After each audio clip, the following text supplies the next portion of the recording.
Hello বন্ধুরা, আসসালামু আলাইকুম। আমি আপনাদের বন্ধু মাসুদ। আজকে হাজির হইছি সাবলাইম টেক্সট 2 আমরা কিভাবে রেজিস্টার করতে পারি। এটা বিশেষ করে যারা লিনাক্স অপারেটিং সিস্টেম ইউজ করতেছেন তাদের জন্য, এবং অন্যান্য অপারেটিং সিস্টেমেও এটি সেম ওয়েতে আমরা রেজিস্টার করতে পারি। তো সাবলাইম টেক্সট 2 যদি আমরা ইনস্টল করি তাহলে এরকম আমার একটা রেজিস্টার করা আছে তাই এরকম দেখাচ্ছে।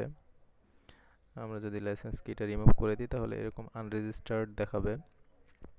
তো এটা রেজিস্টার করার জন্য আমাদের কিছু লাইসেন্স কি লাগবে, যেটা ডেসক্রিপশনের মধ্যে আপনারা পাবেন। তো এই হলো সেই লাইসেন্স কিগুলো।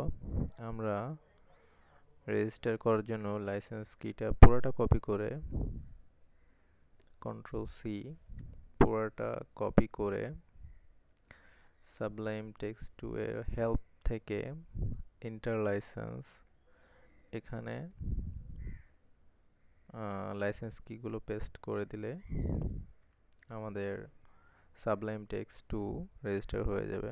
এটা খুবই সিম্পল একটা ভিডিও, আশা করি আপনাদের কাজে লাগবে।